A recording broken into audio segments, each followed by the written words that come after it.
안녕하세요 여러분, 도쿄와 미국 주식입니다. 한 달 전까지만 해도 그리드를 가리켰던 Fear and Greed 인덱스가 이제는 37이라는 지표를 가리킬 정도로 증시는 굉장히 많이 떨어졌는데요. 참고로 푸드앤코럽션 쪽에서는 2월 10일 날 이후로 업데이트가 되지 않은 상태에서 37이라는 지표를 가리키고 있습니다. 이러한 상태에서 저는 개인적으로 불확실성이 높은 종목보다는 저평가이면서도 펀더멘탈이 강하고 가까운 미래에 매우 좋은 미래 전망을 갖고 있는 기업에 집중적으로 투자하여 손해본 부분을 최대한 만회하는 전략을 선호하는 편인데요. 그러한 기업 중에 하나인 마이크론에 대해서 이야기해 볼까 합니다. 그럼 시작하겠습니다.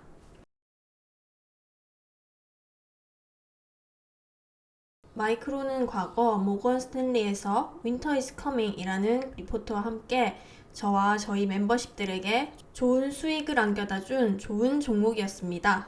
그러한 마이크론은 조금 늦게 들어갔어도 최소 약 20%에서 30% 정도 상승한 종목인데요. 나스닥이 고점 대비 15% 폭락한 상태에서도 마이크론은 고점 대비 5.8%밖에 떨어지지 않은 상태라는 것을 볼 수 있습니다. 참고로 나스닥이 15% 하락하면 개별주들은 적으면 15%, 그리고 심하면 50% 이상까지도 떨어집니다. 그만큼 마이크론은 강한 주가의 모습을 보여주고 있으며 앞으로도 좋은 모습을 보여줄 것이라고 생각하는데요. 가장 먼저 가까운 미래 전망에 대해서 알아보겠습니다. 마이크론에 기대되는 미래 전망은 바로 데이터 센터에 대한 엄청난 수요에 있습니다. 마이크론은 Fiscal Year 2022년 1분기 어닝 리포트에서 스토리지 사업에 관련해서 설명을 했었는데요.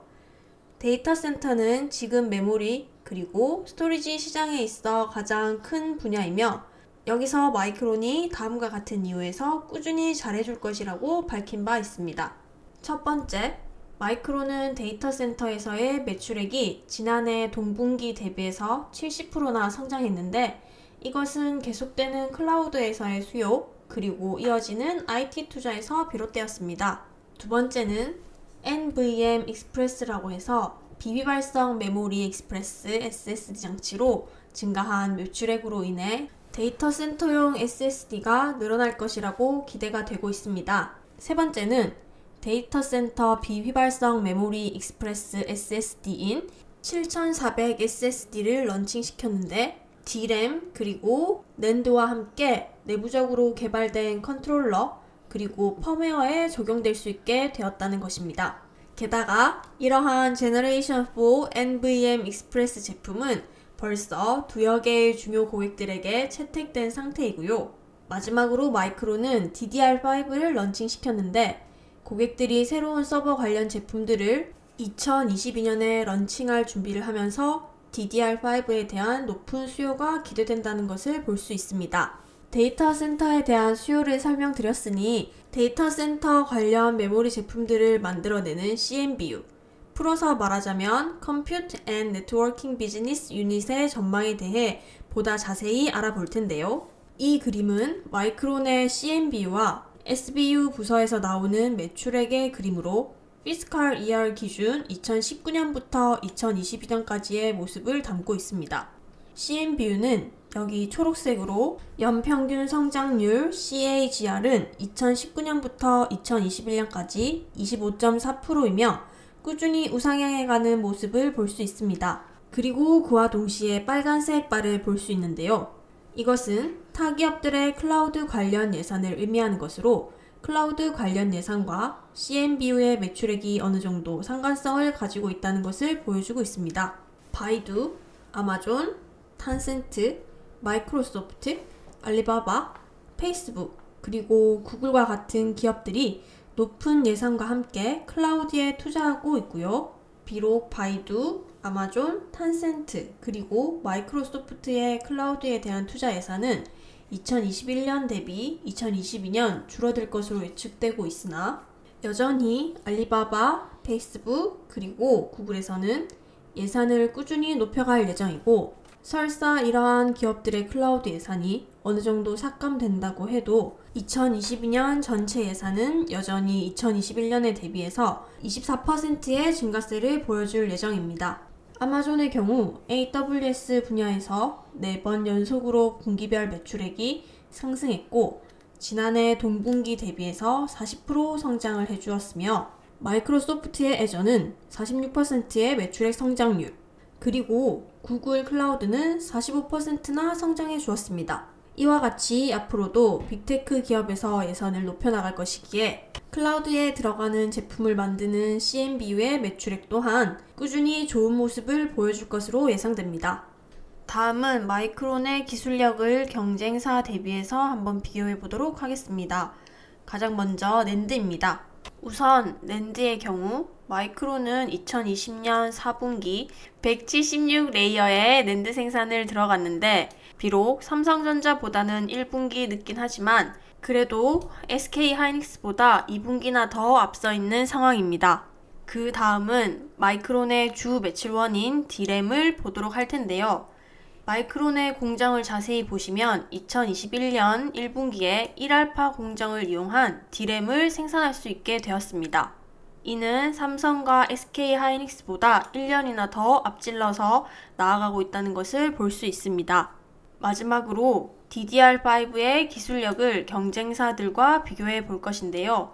마이크론의 DDR5 칩은 1Z 나노 공정에 의해 만들어진 것으로 경쟁사인 삼성과 SK하이닉스는 아직 1Z 나노 공정의 전 단계인 1Y 나노 공정을 이용해서 생산하고 있습니다.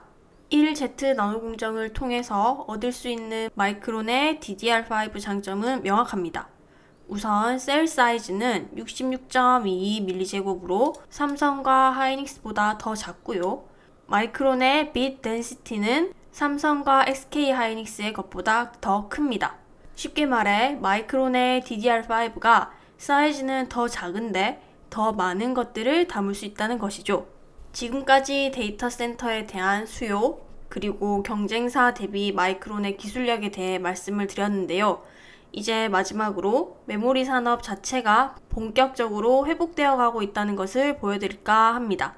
지금 보고 계시는 이 그림은 낸드와 D램의 평균 가격을 보여주는 차트인데요.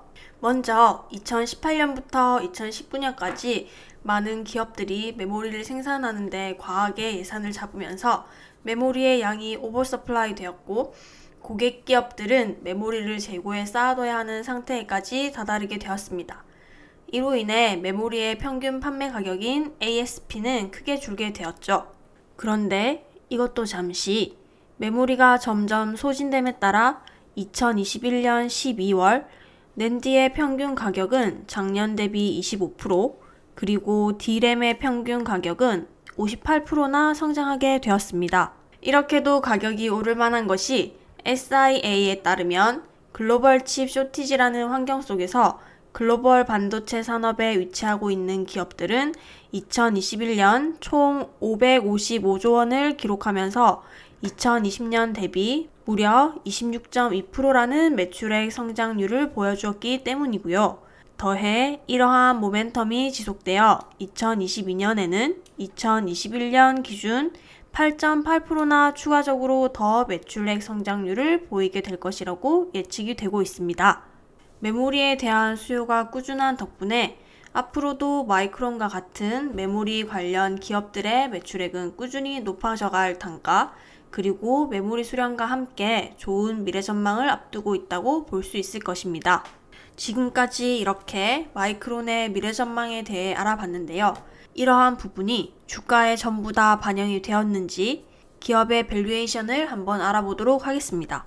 가장 먼저 마이크론은 2022년 2월 17일 기준으로 PE 멀티플 12.5에 위치하고 있습니다. 마이크론은 2021년부터 2024년까지 연평균 성장률 19%의 순이익을 기록할 예정인데요. 피터 린치에 의하면 PE 멀티플이 성장률보다 더 낮으면 저평가라고 봐도 무관하다라고 했듯이 마이크론의 PE 멀티플 12.5는 연평균 성장률 19보다 적으므로 충분히 저평가라고 할 수 있을 것입니다. 보수적으로 봤을 때 마이크론의 PE 멀티플이 앞서 말씀드린 좋은 미래 성장과 함께 15도 안 되는 13.3까지만으로도 인정을 받는다면 주가는 121.72달러까지 올라갈 수 있게 되고, 이는 지금 현재 주가 대비 29.86%나 더 성장할 수 있다는 것을 시사합니다. 게다가 마이크론의 NTM 기준 P 멀티플은 9.20으로 마이크론이 상장한 이후부터 지금까지 보여준 평균 멀티플인 10.23보다 더 낮은 위치에 있다는 것을 볼 수 있습니다. 이를 통해 마이크론은 저평가라는 것을 볼 수 있겠습니다. 오늘은 제가 도키를 대신해 이렇게 목소리를 내보았는데요. 오늘 하루는 도키의 코맹맹이 소리에서 잠시나마 해방되셨기를 희망합니다. 비록 장 전체가 흔들리고 있기는 하지만 그럼에도 불구하고 여전히 마이크론은 다른 기업보다 훨씬 잘 버텨주고 있고요. 미래 전망은 물론 기업의 밸류에이션까지 15조차 되지 않는 P 멀티플에 위치하고 있기 때문에 여전히 저렴하다고 생각됩니다. 오늘의 분석은 여기까지 하도록 하겠고요. 그럼 다음에 다른 기업과 함께 찾아뵙도록 하겠습니다. 그럼 다음에 다시 만나요. See you later.